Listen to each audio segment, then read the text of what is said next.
Hi, everybody. It is a cool Sunday morning here in East Tennessee on my farm in Bulls Gap. And so I'm kind of wrapped up in a blanket, but it's beautiful out.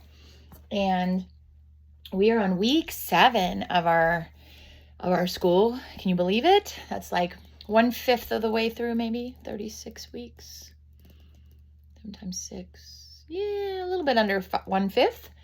And so today we're going to be in chapter 8 of Landmark History. And so I've got the pages up there for you. So if you want to follow along while we are reading, we're going to read about city goods for country customers today.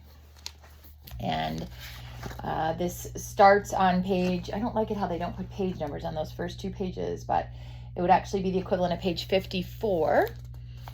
And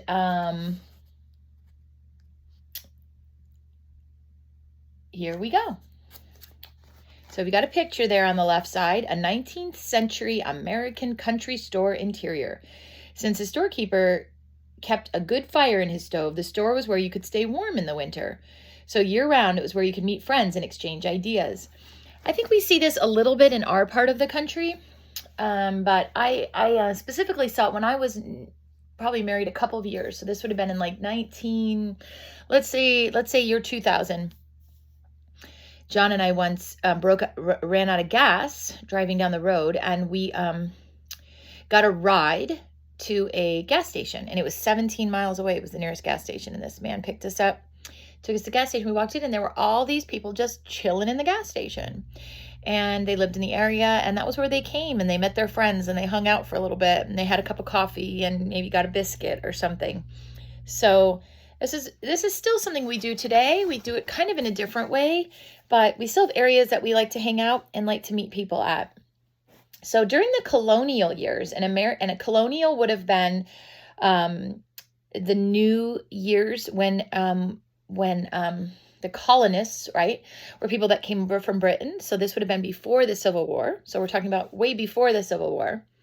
An American farmer made for himself almost everything he needed. He built his own house, and he maybe had some neighbors that helped him. He made his own furniture. His wife and daughters spun the thread, wove the cloth, made the family's clothes. Pots, pans, and metal tools that he could not make for himself, he would buy from a peddler. And a peddler would be somebody who just came through the town like in a wagon that was like, oh, I have a pot here. If any of you guys have ever seen the show When Calls the Heart, they often have a peddler that moves from town to town and is selling items, right? But he bought very few things. There were not many ready-made things for him to buy. And so that's really a good point. You didn't need much money at the time, right? There wasn't much you had to buy. Maybe you had to buy, the stuff to spin the thread, although, no, I guess you wouldn't actually. You would have gotten that from something too. So that was what happened when we first came to America. And this is really important to understand, is that basically a family would all be together. So if you live on my farm here in Bulls Gap, we all live on our farm together in Bulls Gap, my family, and we do everything here on the farm. We don't have a car. We can't drive anywhere. So if we need a blanket, we make a blanket. If we need milk, we milk our cow. If for any reason we don't have a cow, like our cow dies, then maybe we go to the neighbor and we say, can we borrow some milk? And maybe we give them something in exchange, bartering, right? That's how almost everything worked. Maybe if the peddler came to town, you would buy something from him, but maybe you'd also just exchange something for him. So that was first when we came to America. And then right before the Civil War, okay, American know-how built on ideas from Europe's Industrial Revolution to develop a new kind of manufacturing. And this is something that is super important to understand, and you'll understand more as you get older, but the Industrial Revolution, where factories come into the towns, is going to completely change the world. And one of the reasons is this. Watch this. It's really important to understand. So I live on my little farm in Bulls Gap, and I make blankets, and I go to the neighbors and I sell the blankets, and I sell them for $5, right? I sell the blanket that I worked on for 3 months for $5. And suddenly this factory comes to town and they say, we're going to make blankets, and they can make them for $2. And so of course everyone buys their blankets, which then means we don't have our $5, which means my husband says, I got to go get a job. So he goes and gets a job at the factory. And suddenly he's not home. And now I don't have him to help me with the crops and the animals. So you can see how this was a major game changer in our country. So we have a new kind of factoring. They began producing lots of new things in vast quantities. The new American system of manufacture, which Eli Whitney, cotton gin, and Samuel Colt had organized to make guns and revolvers, began to turn out clocks, locks, new items and farmers can afford to buy them. But when a farmer wanted any of these things, he had to go to the nearest village and visit the general store. Children loved the place because it was where you could buy candy and toys. Since the storekeeper kept a good fire in his stove, the store was where you would stay warm in the winter. Year-round, it was where you could meet friends and exchange ideas. But it was no place for bargains. The country storekeeper, who bought only a little bit of everything, could not command the best wholesale prices from the big city manufacturers. He had to pay to have each item hauled by wagon over bumpy backwood roads. Things were often dusty and out of date before he could sell them. A. Montgomery Ward was an energetic young salesman. His territory covered the West. He sold goods to the owners of general stores. Soon after the Civil War, which we just finished talking about, he began to think of a new plan. He had done all sorts of things, from working in a barrel factory and in a brickyard to selling dry goods. Often in his travels, he had heard farmers complain about the small choice of goods and the high prices. Young Ward's idea was to sell goods in an entirely new way. Instead of the old general store, which you see a picture of there on 1910, that stocked only a few of each item, Ward imagined a mail order store. The storekeeper would stay in the big city where it was easier to collect a large stock of all sorts of goods. He would send out to farmers lists of goods. And here's some example list on page 56 there, right? So they would get this in the mail and it would say, hey, do you want to buy this? Do you want to buy a spinning wheel? Do you want to buy this hat? Right? You want to buy these shoes? And it would be a catalog. Now, catalogs stuck around for a long time. You guys probably still see these in the mail, right? You get your little toy catalogs, like the little Mindware? Mindware catalogs. You guys ever seen those? Like really fun toy items. But when I was a kid and there wasn't an internet, this was actually still a major thing. We'd get the J.C. Penney catalog and it'd be like this big, maybe like that big. And you'd flip through it and you'd circle all the things you wanted to order from J.C. Penney. And then department stores. The farmer would order by mail. He would pick out whatever he wanted from the catalog. Then the storekeeper would mail the farmer his goods. If this new scheme worked, the storekeeper would be selling not only to the few customers in one particular village, he could sell to farmers all over America, to anyone within the reach of a mailbox. The possible customers of this new kind of store would not just be a few hundred. They might be millions. And then Ward could buy his goods from the manufacturer by the hundreds and thousands, and the manufacturer could afford to give him a lower price. So you're seeing how all this would kind of work together. For the customer, too, there were advantages. And I'm going to jump off this page now and I'm going to read something else to you that you don't have in your notes. But if you think about it, his idea was truly revolutionary. Surprisingly, even though there are still lots of brick and mortar stores today, many people now buy things in a way that is very similar to how he did it. I mean, think about it. How much stuff do we buy off of Amazon? Along with the benefits of online ordering, such as typically lower prices, can you think of any detriments? What about on the impact on local stores that can't compete, right? So we have seen a lot of small shops can't stay open anymore. And so that's the downside to this sort of big movement that was occurring. Okay, I'm going to jump back onto page 57 now. For the customer, too, there were many advantages. He had a much wider selection of goods, and he paid a lower price since the mail order storekeeper, with so many more customers, could take a smaller profit on each item and yet would make more money in the long run. Young Montgomery Ward had lost nearly all of his savings in the Chicago fire of 1871, but in the very next year he managed to scrape together enough to make a start with his new idea. He put $1,600 and a partner added $800, so they have $2,400. They rented a small room over a stable and they started very modestly, that means very small. Their single price sheet listed the items for sale and told how to order. Within 2 years, Ward was issuing a 72-page catalog with illustrations. So he started with one page, and by the end of 2 years, he had a 72-page catalog. By 1884, the catalog numbered 240 pages and listed nearly 10,000 items. And of course, they didn't have photography really that they could do easily, so this was all drawn. If you were an artist back then, it would have been great. You would have had so much work that you could have done much more than today. Within another 30 years, the catalog was over 1,000 pages long, included every conceivable object for animals and people. One way Ward rounded up customers was to get himself appointed the official supplier for the Grange. This was one name for a large farmers' club, the Patrons of Husbandry, founded just after the Civil War. By 1875, its members numbered 750,000, and all of them were likely customers. He stocked the official Granger hat, and he printed recommendations from Grange officers in his catalog. This encouraged other farmers to trust Ward's.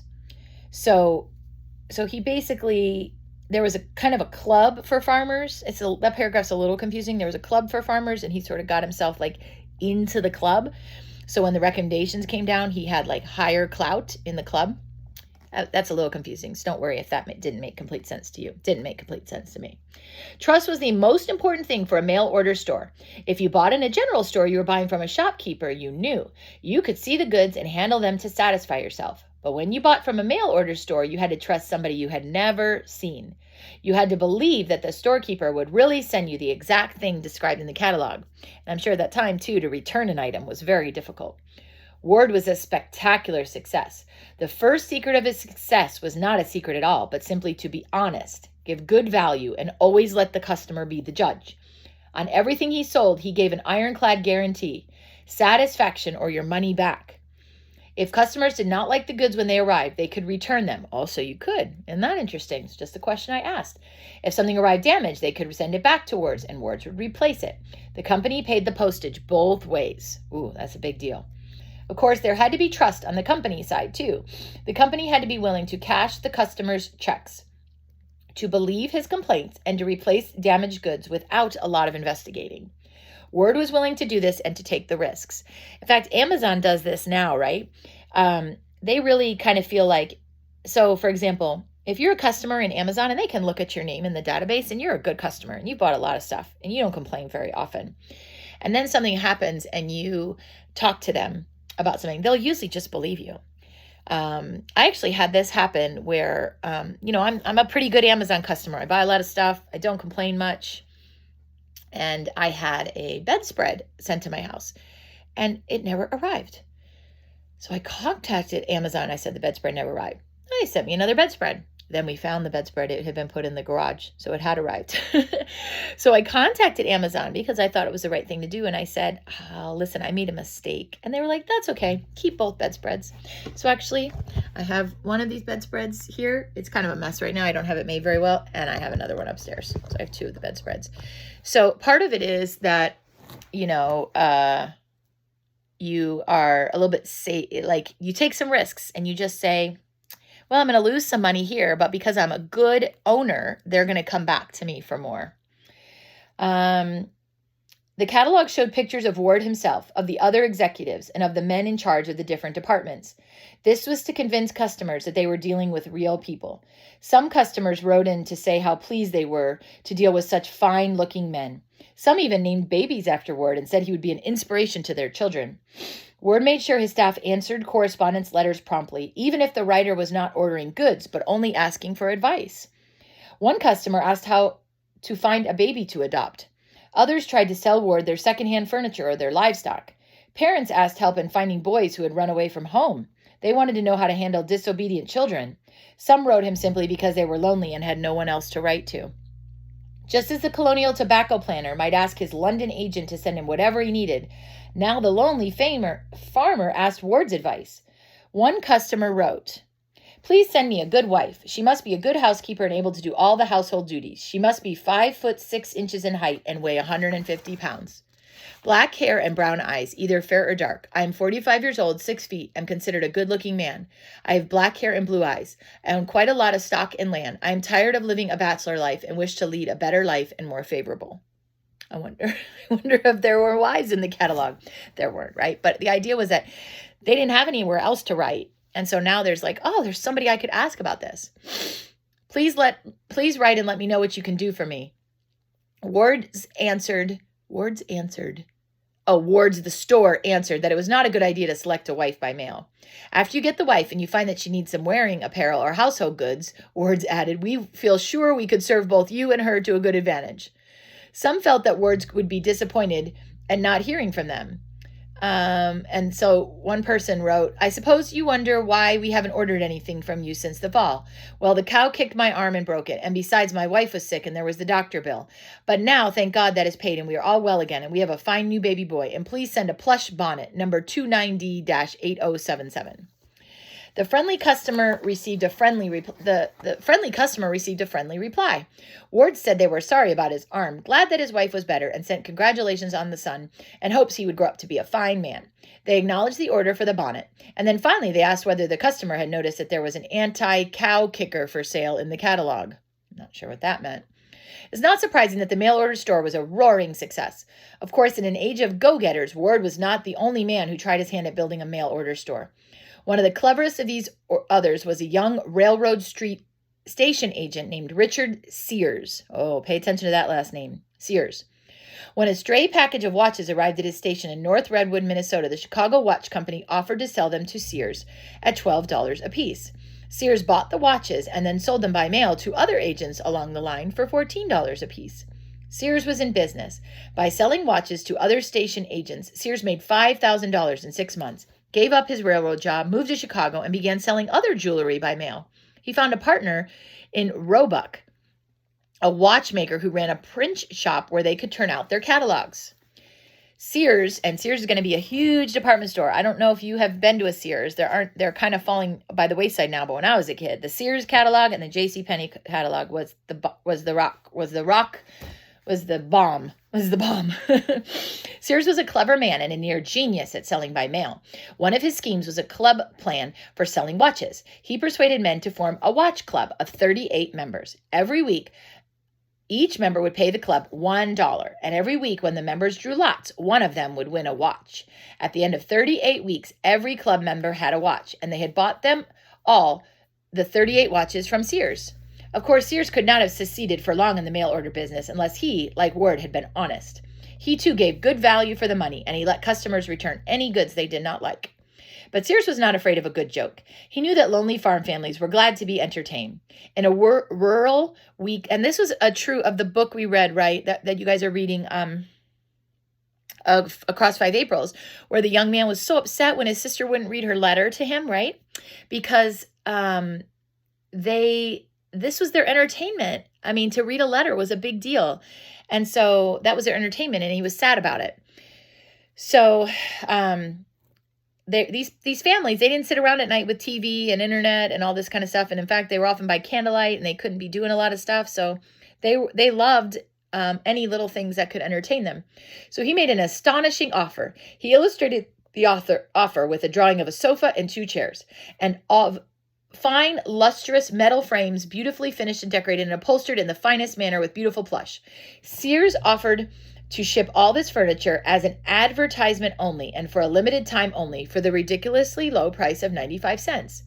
The customers who sent in their money really were astonished.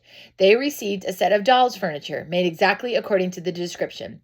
They had not noticed in the first line of the advertisement in tiny print the word miniature. There were lots of stories about how clever Sears was, and one of his advertisements offered a sewing machine for $1. When the customer sent in his dollar, he promptly returned by return mail a needle and a thread. But Sears used such stunts only to attract attention. Like Ward, Sears actually built his business on trust and on the personal touch. After the typewriter first came into general use, and this was about 1900, so after the Civil War, some farmers still preferred to get a written letter by hand. So Sears still went to the trouble of hiring people to write out handwritten letters for the company. Then farmers would not have their feelings hurt by receiving a letter that was machine-made. Sears knew that his catalog was both his shop window and his sales representative, and he invented schemes for getting his catalogs around. He would send them in batches of 24 to people who had agreed to distribute them. But how could he be sure that the distributors would give their catalogs to people most likely to be good customers? Sears kept a record of purchases by the new customers to whom each distributor had given his catalogs. The distributor then received a prize in proportion to the amount of money spent by the new customers. When, for example, total orders from his new customers amounted to $100, Sears awarded the distributor a bicycle, a sewing machine, or a stove. Sears, because they didn't want him to just go say, oh, I gave out all your catalogs. They wanted to make sure they were going to people that were going to buy good stuff. Sears was constantly improving his catalog. He developed a new quick-drying ink, new systems of color printing, and a thinner paper that would take color but was cheaper to mail. He found, for example, that 4 pages of advertisements in color would sell as much of the same goods as 12 pages in black and white. His improvements were widely copied by other advertisers and by publishers of newspapers and magazines. As his catalogs grew bigger and bigger, it also reached more and more customers. He sent out 2 big catalogs a year, one in the spring and one in the fall. By 1904, each of these had a circulation of over 1 million. By the 1920s, the figure was 7 million people. Holy cow. And it kept on rising. As the mail order catalog reached more and more people on remote farms, it became more and more important in their daily lives. While the fanner kept his Bible in the living room, he kept his Sears or Ward catalog in the kitchen. That was where he really lived. There were all sorts of stories about how much faith people put in this big book. One little boy's Sunday school teacher asked him where the 10 Commandments came from, and he said he supposed they came from Sears. Just as Puritan boys and girls in colonial times had studied the New England Primer with its stories about God and the devil, Americans on farms studied the Sears catalog. In country schoolhouses where there were few textbooks, teachers made good use of the catalog. They used it to teach reading and spelling. For arithmetic, pupils filled out orders and added up items. And they learned geography from the catalog's postal zone maps. So there weren't a lot of books in that time, right? But here, this came for free. Okay? In a school that had no other encyclopedia, pupils used a Ward or Sears catalog. It had a good index, it was illustrated, and it told you what things were good for, what they were made of, how long they would last, and even what they would cost. Mothers gave the catalogs to children to keep them occupied. When a new catalog arrived, parents often gave the old one to the girls, who then cut it up for paper dolls. Nothing did more than the new mail order stores to change life on the farm and to make life America something new. Before the 20th century, most Americans still lived on the farm. Now that the American farmer could order from Ward or Sears, his life became increasingly different from that of a European peasant. His view of the good things in the world was no longer confined to the shelves of the little village store. The up-to-date catalogs brought news of all kinds of new machines, gadgets, and fashions. Now, American farmers could buy big city goods at prices they could afford and from someone they could trust. That was a really interesting chapter.